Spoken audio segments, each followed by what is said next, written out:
Okay, good evening everybody. Welcome to part 9, I believe, of Finding Your Path, our journey through Mesilas Yesharim, the path of the just by Rabbi Moshe Chaim Latzato Zeichas Livrocha. Essential work of Musa, ethical self-improvement. So we started last week chapter 3, Bevei Chelkei HaZehirus. As we said before, Zehirus means watchfulness or carefulness. The watchword is think. A person needs to think about what he's doing, analyze his actions. As we said in previous weeks, first of all he has to establish an intellectual clarity as to what is actually good and what is bad. It's very easy for those lines to be blurred. He has to think what is really good, what is really bad. And then he has to apply fit into that prejudged matrix of moral clarity where his actions actually fit. And we said before, Mesilas Yesharim tells he has to do that before he does an action, after he does an action as well, to see whether in point of fact he was correct in his original judgment. So we're in Perek Gimel, chapter 3, and I strongly suggest that you have a copy of it in front of you, because we're going to be doing a lot of work inside, as they say, from the text itself. We're going to start about the end of the first section here, where it says, this idea of checking his actions and weighing them against the prejudged list of what he has intellectually arrived at the conclusion, what is the true good and what is the true bad. Once he's done that, and if he finds anything that requires that's bad, he should remove it from his actions. And as we finished off last week talking about finding tachbulot, stratagems to avoid falling into the same trap again. The nature of a person, as we've said this many times before, the Mesilas says that a person is habitual. A person can habituate himself to good things and bad things. Nobody thinks about brushing their teeth in the morning. It leaves room in their minds for more important decisions. But similarly, if a person doesn't analyze his actions, he'll repeat actions which are bad, quite simply, evil, negative, unless he checks it out. I don't know if you can find this in your book. It's about, in my book here, about 10 lines down into chapter 3, Perek Gimel. This idea was our sages have informed us, as it says in Eruvin, Noach lo la'odam shelo nivra, yoseh mishin nivra. V'achshav shenivra yafashvesh b'ma'asav v'ikadamri yamashmesh b'ma'asav. Let's translate. Noach lo la'odam. It would have been better. I don't know exactly how to translate Noach. How does he translate it there? More pleasant. Noach means like restful. What does he say? You want to give it to me? I'll find it for you. Yeah. Whoops. Here. It would have been better. Here. It would have been better for man not to have been created. I mean, I don't think that, in a sense, I understand why he translated as better, but better, Noach is not. It means more comfortable. Noach. Nach is to rest. It would have been more comfortable for a person, Shelo Nivro, that he would not have been created, more than having been created. Akshav Shenivra, but now, since man has been created, Yafash Feish B'Masov, he should examine. Pishpush, we're going to discuss this, he should examine his actions. Ve'ikada Omri, and there's a different opinion that says he doesn't have to check his actions, he has to Yamashmesh B'Masov. Now, Mashmesh, what's the difference between Pishpush and Mishmush? So we're going to see. Yamashmesh literally means to feel. To feel out his actions. We'll discuss this. So first of all, this is a very strange, has to be understood, and I'm sure this came to mind. What do you mean it's better for man that he hadn't been created? The whole of the purpose of the creation was there to be a creature called man that Hashem can give, so to speak, benefit him with the tov that, by virtue of who Hashem is, that he wants to give to another, so to speak. Deep ideas we've spoken about in the past, the whole idea of tzimtzum, a Kabbalistic idea by, so to speak, Hashem allows the existence to, of course this has to be understood on a deeper level, but very simplistically allows the existence of something else apart from himself. And the purpose of this, that's the world, that's man. Man is the creature, the entity that Hashem created to be the recipient of this good, that, as we said, by virtue of who Hashem is, if one can say such a thing, that he wants to give good to another. So how can you say that it would be better had man not have been created? I mean, that's the whole purpose of the creation. There would be no suffering. There would have been no suffering, okay. No averas. There would have been no averas. For sure, I think we can say Noach lo la'odam. From man's point of view, I want to say that from man's point of view, and he says here something interesting in the notes. No,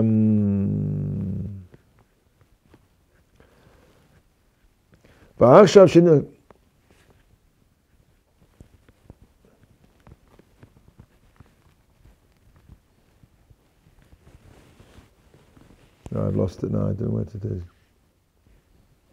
I'll find it afterwards. Basically, the idea is that it's true that the whole purpose of the world was for there to be a creational man who can choose the good, and by choosing, earn the good which is closest to Hashem, which he speaks about in the first opening chapters. But man should understand that his very existence in this world, as he said before, because he's in a physical existence, he has this tremendous tendency to go off the rails. As we said before, the nature of physicality is to draw a person away from Hashem. So, in a sense, it would have been easier, it would have been noach for a person not to have been created, because he's in imminent danger. When a person comes into this world, the very fact of his physical existence, the very fact that he's in this situation of challenge, of nisayon, as we spoke about in previous weeks, means that he is in an immediate situation of danger, and if he doesn't take steps, the steps that the Yesharim prescribes to avoid this danger, he inevitably will fall, and he'll find himself in a lot of trouble. So that's why a person has to start off with this idea of, if he wants to, his whole creation, so to speak, predisposes him to a physicality which will take him away from Hashem. Left unchecked, this is the drives of a person, the physical drives of a person, the fact that the neshama is wrestling with this physicality. But if a person doesn't take these steps, he inevitably will fail. Noach la'odam shelo nivra. Why? Because he's in immediate danger. Yosem mishenivra, more than he should have been, because obviously if he hadn't been created, then he wouldn't be in having this problem. Mitzad HaKadosh Baruch Hu, we can speak about that. From Hashem's point of view, clearly man has to be created, because man is the recipient of the good that God, by virtue of who God is, so to speak, creates in order that man can receive this goodness. But the process of him receiving this goodness in the best possible way, which necessitates this challenge, means that unless a person takes up this challenge and uses his brain and thinks, he inevitably will fail. And that's why one could say, Noach lo lodem shelo nivra. But now that he has been created, yefash feish b'ma'asav, that's what he's saying, a person has to check his actions. Now, what are these two different words, pishpush and mishmush? So, yefash feish, let's read it inside. V'tireh sheshnei haloshon l'sheim, these two expressions of pishpush and mishmush. Heim shtei asharos tovos u'meilos ma'od. These are two warnings which are extremely effective. They're two different things. Ki hinei hapishpush b'maasim hu lachko al klal hamaasim u'lisbonim boy. Pishpush means that a person should examine the generality, he should look at everything he does and investigate them, and to discern within his actions, hanimtza behem masim asher lo yaseh. He should see, are there things that I'm doing which I should not be doing? That's pishpush. Pishpush is let's say, a more general, a more obvious, a more self-evident kind of checking. Why should I do that? Because asher einam holchim al pi mitzvahs Hashem v'chukov, that they are not according to Hashem's mitzvahs and his statutes. The two words here, mitzvahs Hashem and chukov, he makes a distinction between the two, because a mitzvah, here I think he's talking about things which are logical to us. And a chok is always understood to mean something which is supra-rational, something I don't understand why I'm doing this. Pora aduma is the classic example, the red heifer, the purification, which purifies the impure and impurifies the pure. But there are other examples of chukim. So a person should check whether he is, in point of fact, not transgressing the mitzvahs logical, which are, many of the mitzvahs are seemingly logical, kibbut of aim, honoring your parents, not killing, not stealing. But there are mitzvahs, as we said, which defy rational explanation. And he has to also check whether, in point of fact, he's doing those properly. Because anything he finds which is definitely not in accord with the Torah and halacha, he has to expunge those from his life. That's pishpush. Ach amishmush hu hakira afil b'masim tovim atzmam. This is a very interesting, subtle point. That a person has to take his good actions and he should examine those as well. Why? Lachkor, to investigate, v'liros, and to see, hayesh be'inyonam, that whether there is in their subject, within them, eza pnia asher lo tova, some aspect which is not good, or eza chelek ra, or some more than that, more than an aspect, maybe some portion of what he's doing which is essentially good but is not good. Sheyitztarech lahasiro levaro, that he has to remove that and expunge that. Reizer ke mashmesh bebeged. That's the idea. Mishmush is to feel. The mamashmesh is to feel, like when you go, a person goes, and that's the mashal he's saying here. Livchon hatov v'chosaku ucholosh obolui. Feel in the garment. Exactly. When a person goes in and he wants to buy some cloth, he feels it. Does it feel strong? Does it feel weak? So this is the idea of mishmush. Mishmush is a closer up, so to speak. You feel out your actions. They look good. Looks like a nice, let's say, take the mashal of the cloth. Beautiful cloth. But you feel it and you go, this is a bit worn out. This is not. This has been on the shelves for too long. Similarly with one's actions, a person has to also examine the quality of what he's doing, and to find whether there's some. I remember my Rabbi told me a story. At one point he was steiging very starkly in Baltimore, and he was in the base medrash alone one night at about 12:30, and somebody came in behind him, and he really had this tremendous desire to turn around and see who it was that was catching him being such a tzaddik. So even when a person is learning and but there's hang on a second, why am I doing this? Maybe I'm also want a little bit of virtue signaling, as they call it nowadays, a little bit of glory.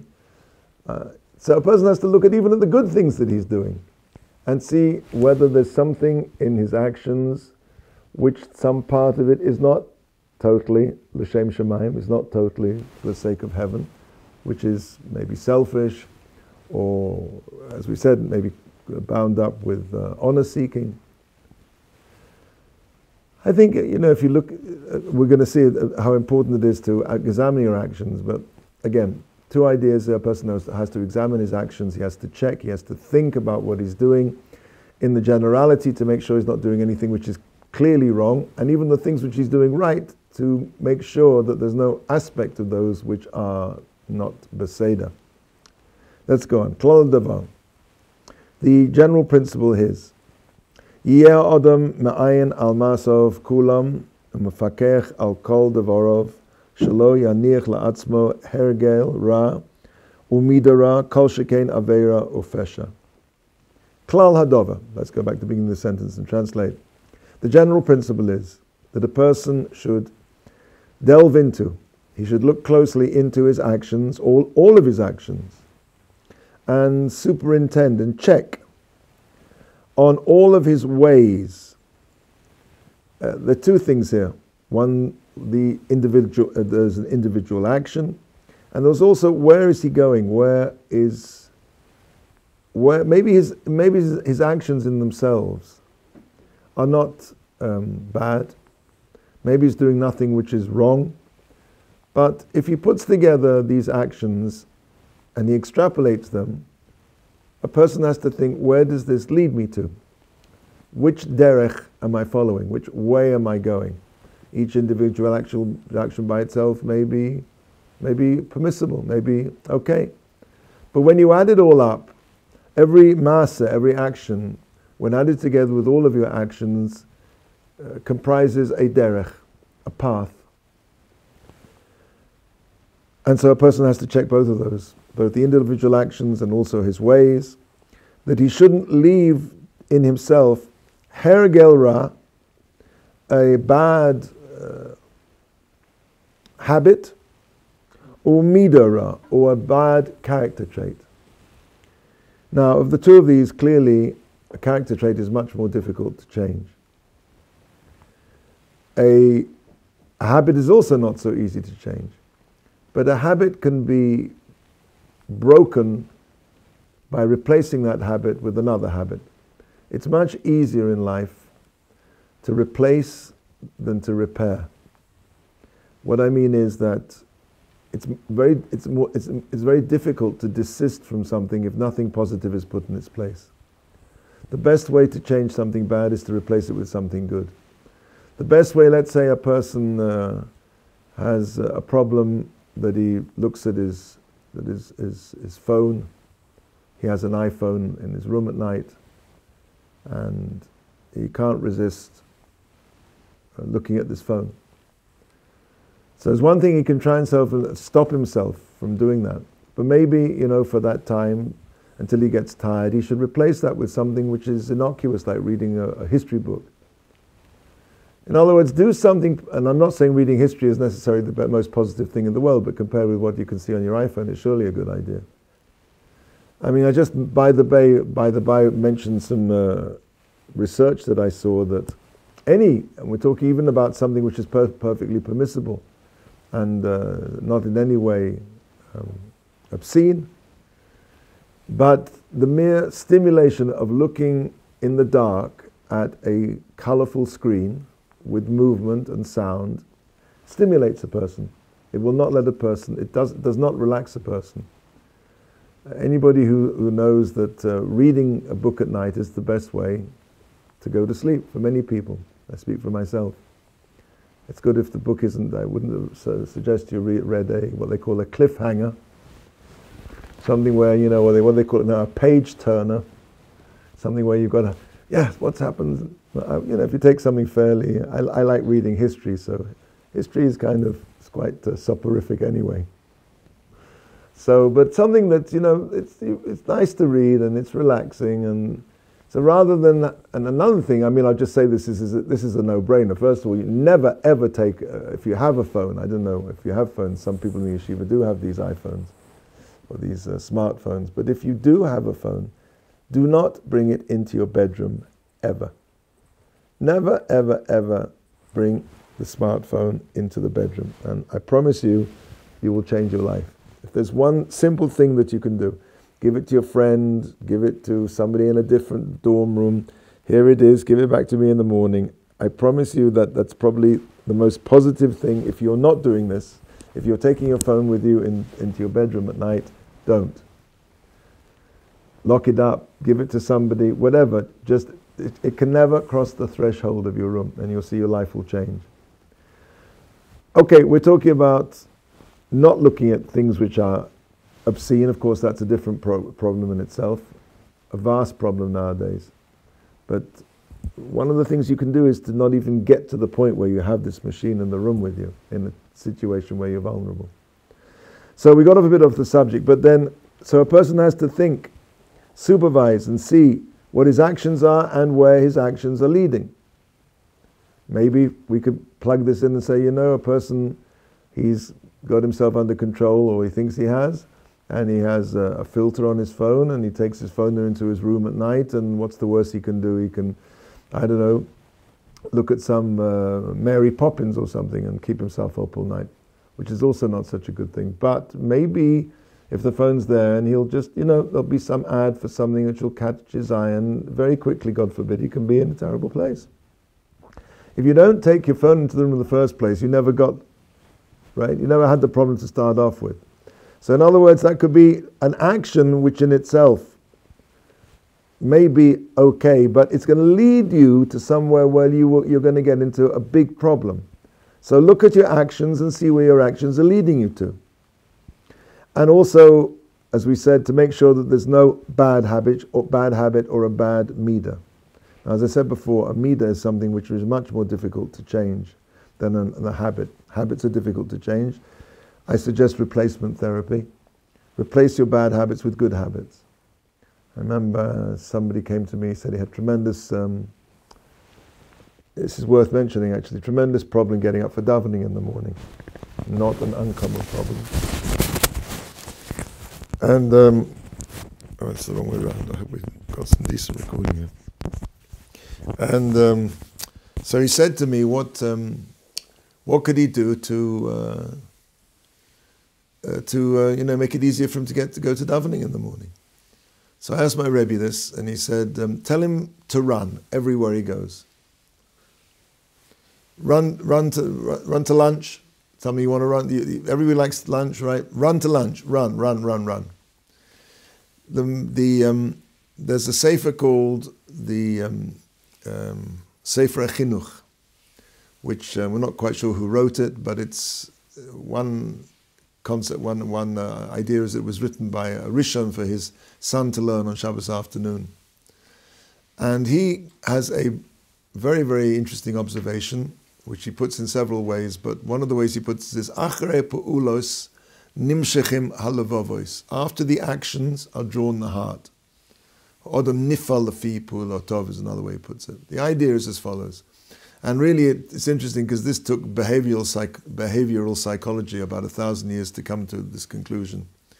One of the things that a person has a problem, let's say with laziness, that you give a person actions which are going to, let's put it the other way around. A person tends to think, he thinks a certain way. He has certain ideas, and those ideas create emotions, and those emotions create actions. This is true, but the reverse is also true. Actions create emotions, which create thoughts. It's very difficult for a person to control his thoughts or his emotions. It's relatively much easier to control his actions. And that's why, in point of fact, one of the ideas why we put on the tefillin shel yod before the tefillin shel rosh. First of all, we have to harness the actions. When a person is doing something which is intrinsically good, the doing of the good will lead to an awakening, and that's why it's connected the leiv, it's next to the heart, will lead to an awakening of the heart, of the emotions, and the emotional response to the physical action. We're not talking about any kind of kavanah, just do what is good. When a person does something which is good, he feels the good, and when he has that emotion then leads to the thought. That's why we put the tefillin on the head last. This took, as I said, behavioral psychology about 1,000 years to figure out that if you want to get somebody to get out of their depression, for example, what do? Go and tell them to run around the field, even if they're depressed. Now, leaving aside any pharmacological effects of endorphins, which are going to stimulate the brain, which of course is true, but the mere habituation to do things which are good produces emotions, emotions produce thoughts. The example that the Sefer Chinuch brings is a guy who is a from Jew, but you know what his job is? He's a bailiff. You know what a bailiff is? A bailiff is somebody, a repro man. His job is to go and kick people out of their houses for non-payment of rent. Now this is in essence an evil thing to do. Maybe it's justified legally, but to remove somebody from their house is a rishus. It's a cruel thing to do. And he said, even if this person is a tzaddik gomor, doing actions, even if he's a complete tzaddik, doing these actions will make him into a rasha. So powerful is what we do. And that's why if you think about it, the vast majority of mitzvahs that the Torah gives us are actions. Lulav, sukkah, tzitzis, tefillin, Shabbos. There are mitzvahs of thought, emunah, bitochen, ve'ohavta es Hashem elokecha. There are mitzvahs of emotions, but the vast panoply of mitzvahs are actions, because we can control our actions, and actions lead to feelings, and feelings lead to thought. So that's what he's saying. If a person wants to effect his midot, his character traits, which are essentially who he is, and as we said in previous times with Yeshivat Ohr Somayach said, it's more difficult to learn, it's more difficult to change one single character trait than to learn the entire Torah. But that doesn't mean we can't, to a certain extent at least, do something about our personalities. We're not completely at the mercy of what we're, our character traits. We can, to a certain extent, if not change them, we can direct them. So, a person, if he channels his hergel, his habituation, which again, these are actions. A person changes his actions. He changes what he is habituated himself to do by replacing those actions.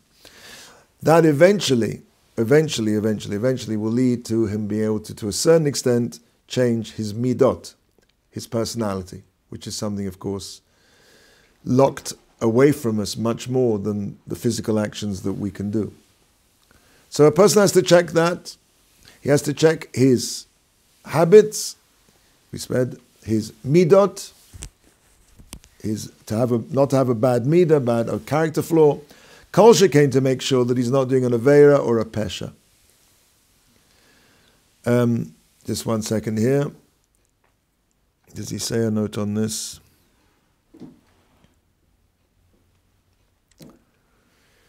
All the more so, of course, worse than habits and worse than character traits are the actual physicalization of doing the aveira.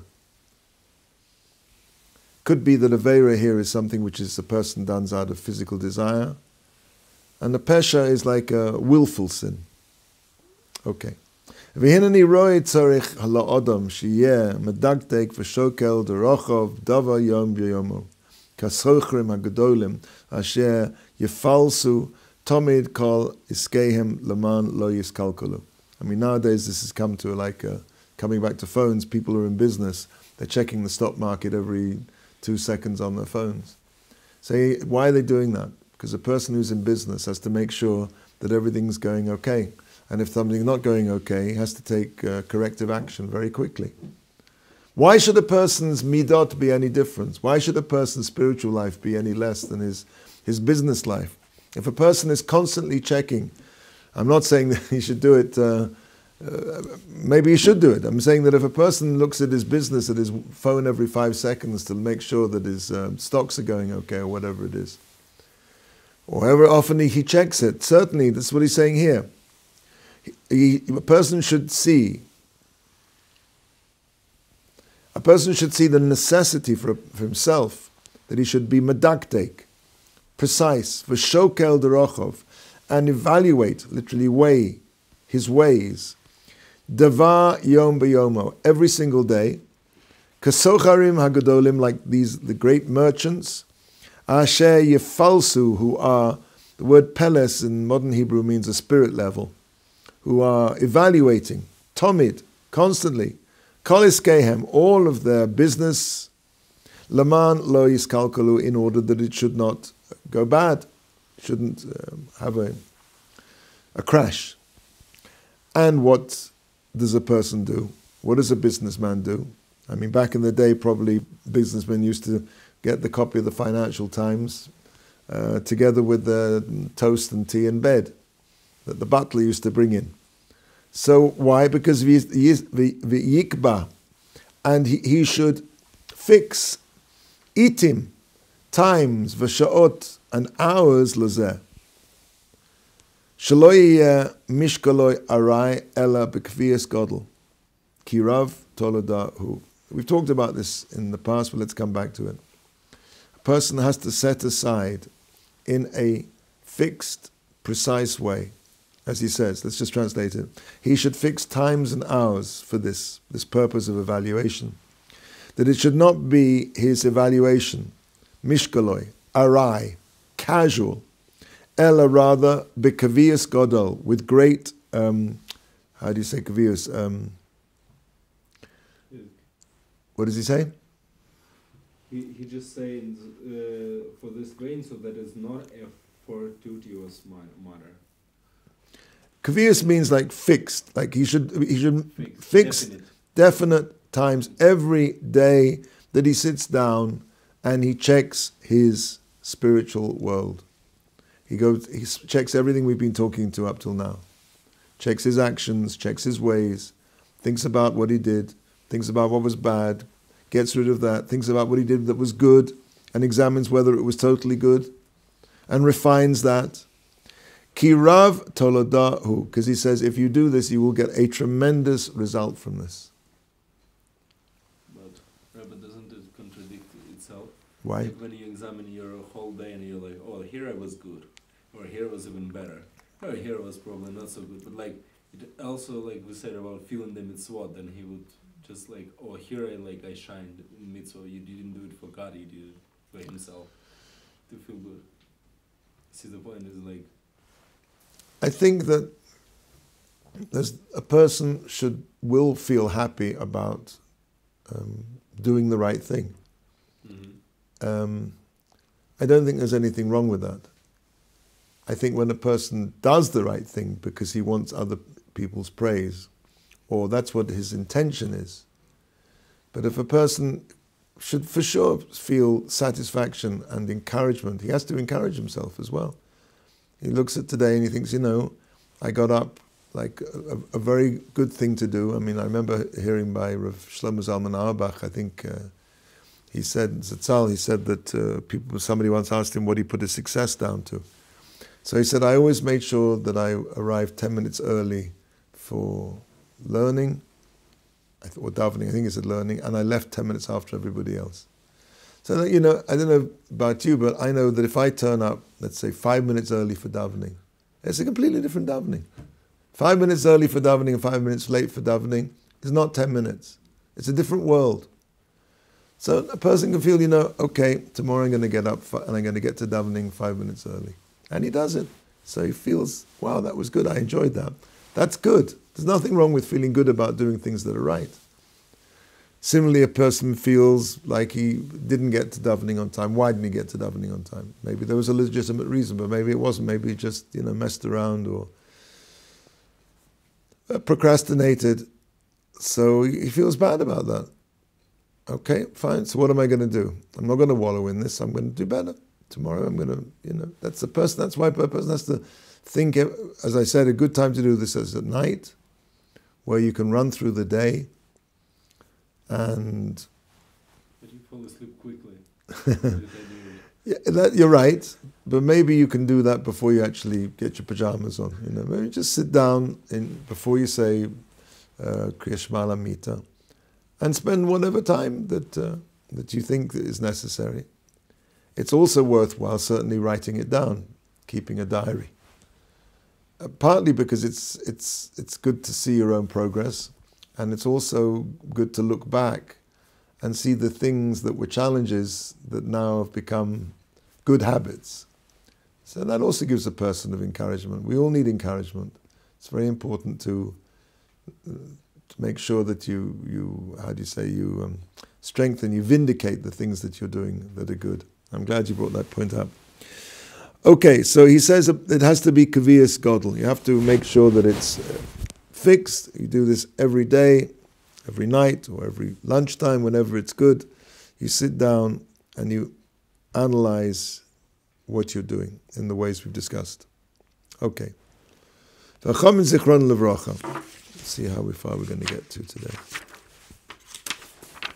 I don't think we're going to finish the chapter. No, it's a long one. Let's see if we can get to a natural pause. Our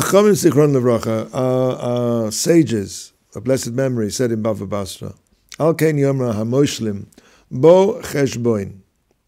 Come to Cheshboin. Let us enter into an accounting. Let us enter into an accounting.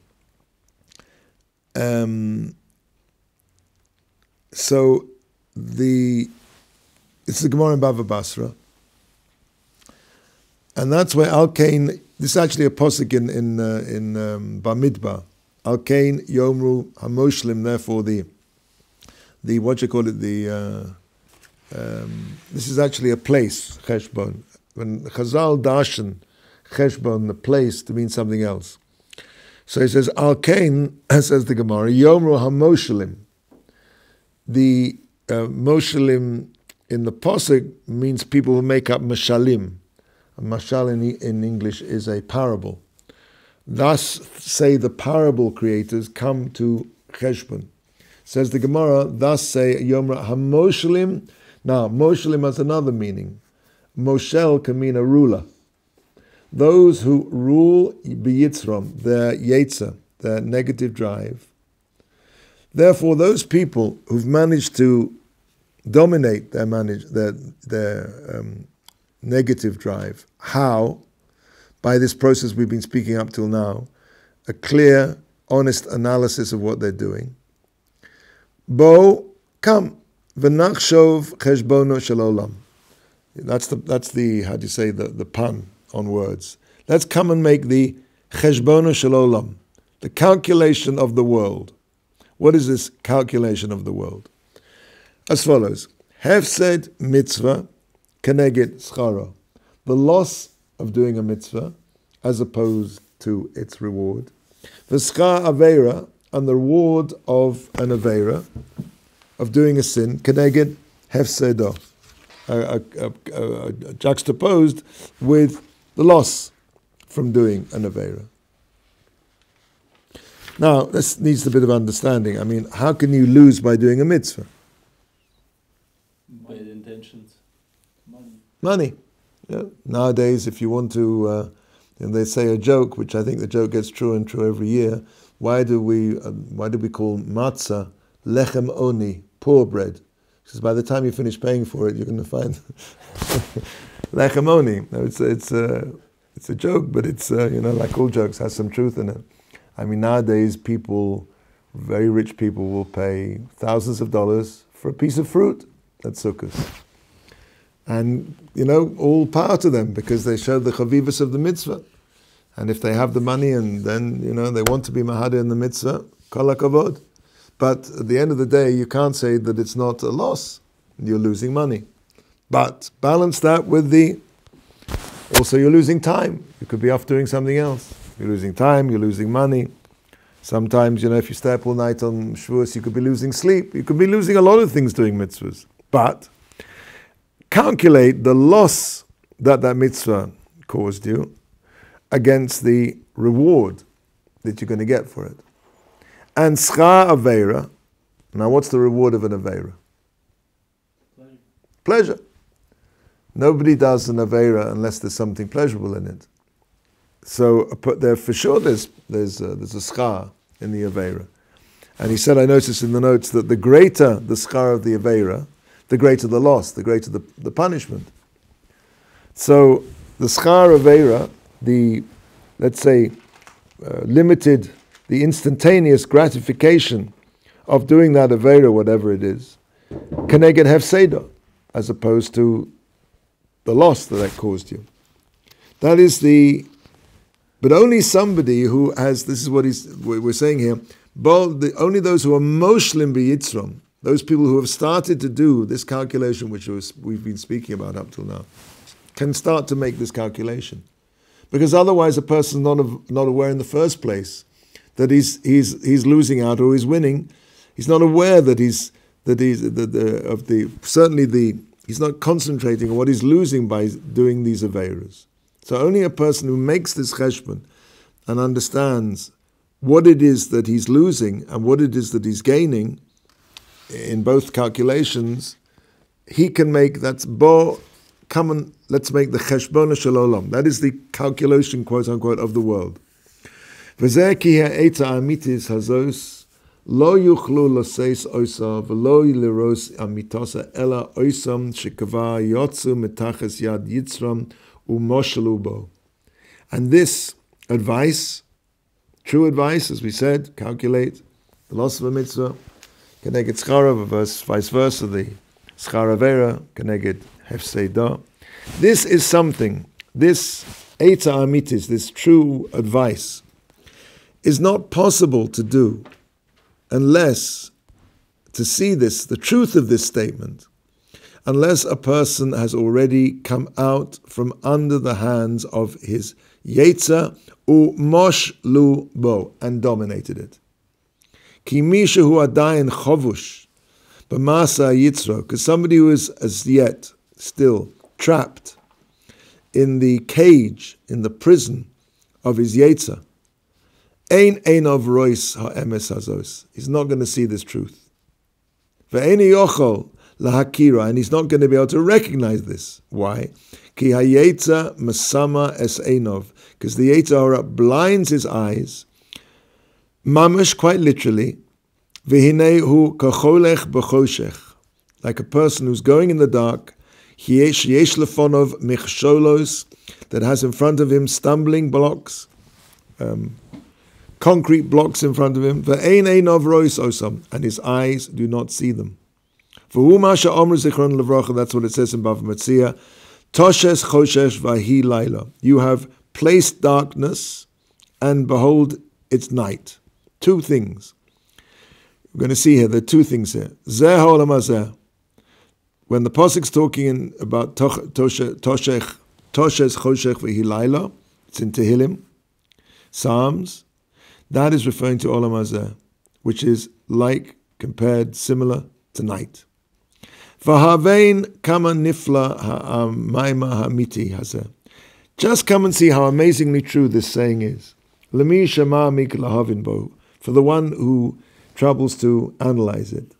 Ki hinei choshech halayla, because the darkness of night, shnei minei ta'oyos efshaloi, two possible mistakes can happen from it. Shigrom le'ein ha'odam, which will cause to the eyes of man. O yichase es ha'anayin ad shelo yireh ma shelefonov klal. Either the darkness of being trapped in his yetzer means that he doesn't see what is in front of him at all, or she yateh also, or he'll mistake what's in front of him. Ad sheyareh lo omud ki'ilu hu odam, until he sees a pillar, a lamppost as though it's a man, va'odam ki'ilu hu omud, and a man as though he's a pillar. The nature of darkness is not just that it means that a person will trip over things he doesn't see, but he'll completely be mistaken. He'll get things the wrong way round. Kain, chumrius v'gashmius ha'olam hazeh. Thus is the physicality, two words for physicality.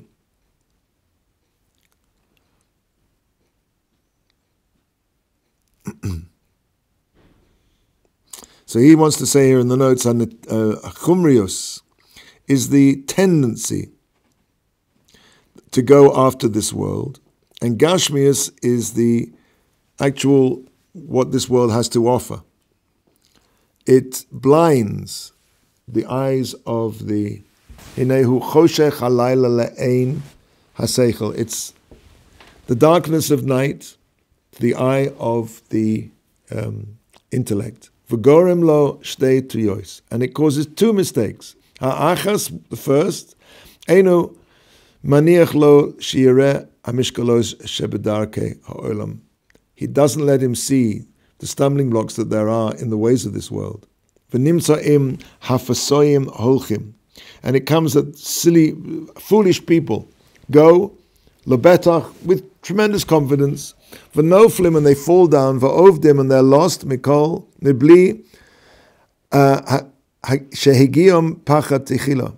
And they fall down without any kind of fear before this. They just, as we would say, sail along merrily, and they.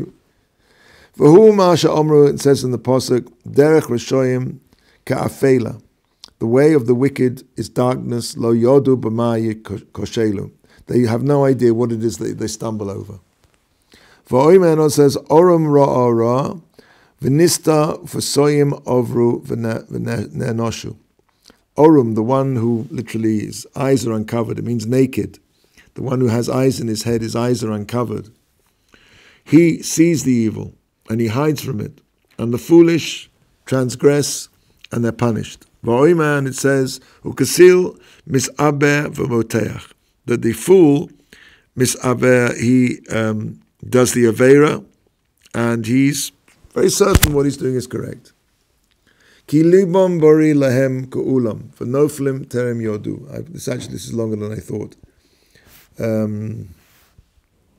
Let's finish it off, because I want to get to the end of this idea. So that's the first kind of mistake. V'taos hasheni, the second mistake.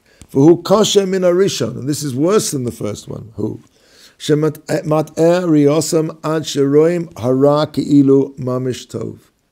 That they mistake the bad and they think it's good.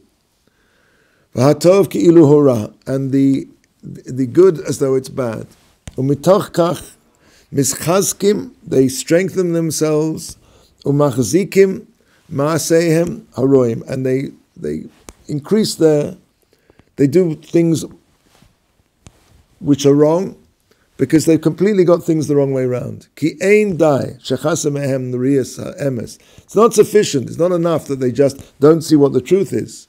Liros hara asher neged peneim, which is in front of their faces. Ella shenir lehem lemitzvah.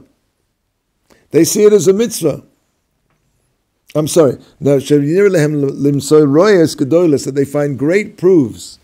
V'nisyonos mochachim, and experiences and experience that shows, that prove le sferoseihem haroyos, for their evil calculations, philosophies, uladeosem hakozavos, and their twisted ideas.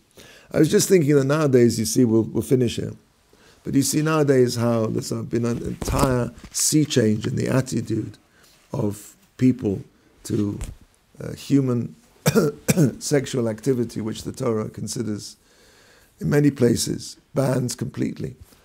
It's got to the point now that parents are not allowed to educate their children in the normality of human relations, that's considered to be an evil, and that if they're not fed them with this diet of twisted